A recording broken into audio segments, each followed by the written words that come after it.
Bismillahirrahmanirrahim. Assalamualaikum warahmatullahi wabarakatuh.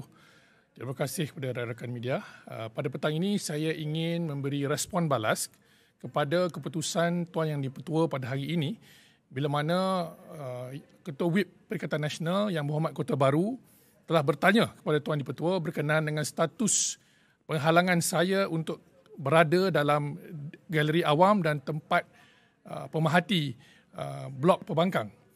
Alasan yang diberikan oleh Tuan di-Pertua, walaupun contoh telah diberikan oleh Yang Berhormat Besut berkenaan dengan bagaimana mantan Yang Berhormat Gelang Patah Tan Sri Lim Kit Siang, walaupun digantung 6 bulan seperti saya, beliau diberikan izin untuk duduk di tempat beliau dalam majlis tanpa beliau dibenarkan bercakap.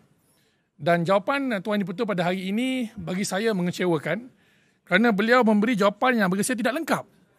Dan beliau hanya memberi justifikasi dengan mengatakan kalau macang ada dalam dewan, dalam chamber, galeri awam dan tempat menunggu pemerhati parlimen, nanti timbul banyak masalah. Saya tidak faham pandangan dan hujah Tuan Yang di-Pertua ini. Masalah apa sebenarnya yang Tuan Yang di-Pertua bimbang keberadaan saya dalam Dewan Rakyat sekadar pemerhati yang tak boleh berkata satu patah perkataan pun menimbulkan masalah kepada majlis ataupun kepada beliau sendiri? Di mana relevannya hujah ini?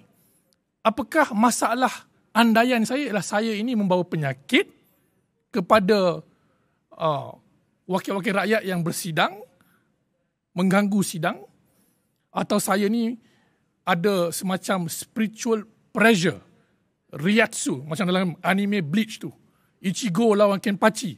Dia duduk berdiri, orang yang bertenung dia tu rasa bergegar, ketal lutut, tak boleh buat apa-apa. Apakah saya exert spiritual pressure seperti dalam cerita itu kepada Tuan Yang di-Pertua dan sebagainya?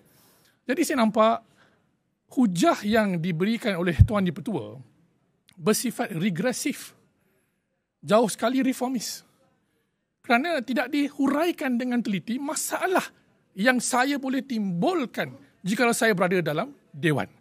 Jadi apa beza saya bercakap di sini dan saya duduk dalam dewan tak bercakap? Saya rasa kalau dari segi konteks ancaman dan masalah kepada kerajaan, suara saya di sini walaupun bukan dalam dewan lebih berbahaya berbanding saya tak bercakap dalam chamber, dalam Dewan Rakyat, walaupun saya duduk sebagai pemerhati.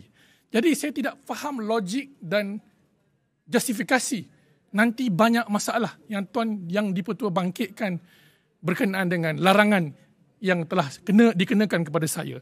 Jadi saya bagi pihak diri saya ahli Parlimen Machang dan juga Perikatan Nasional, kita dah buat rayuan tadi kalau rakan-rakan media lihat dalam Dewan dan ditolak berdasarkan peraturan yang Tuan di-Pertua buat.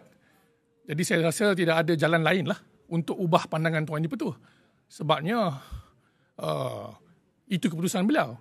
Tapi kalau seingat saya, kenapa Tan Sri Lim Kit Siang Yang Berhormat Gelang Patah diizinkan duduk dalam Dewan walaupun digantung 6 bulan pada 2018?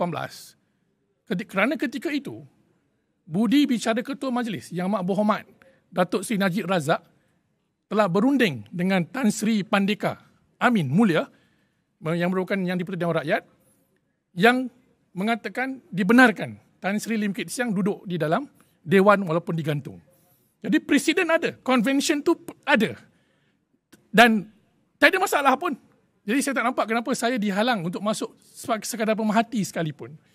Jadi saya mintalah rakyat Malaysia lihatlah ya apa yang sedang berlaku dalam Dewan Rakyat ini. Hak saya sebagai ahli parlimen yang dipilih rakyat telah dijatuhkan lebih rendah martabat daripada rakyat pemerhati biasa yang datang ke galeri awam. I've been put at the lowest point in terms of access dalam Dewan Rakyat berbanding dengan orang-orang awam yang lain.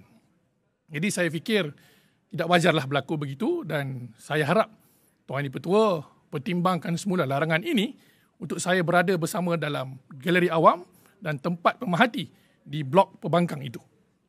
Sekian, terima kasih.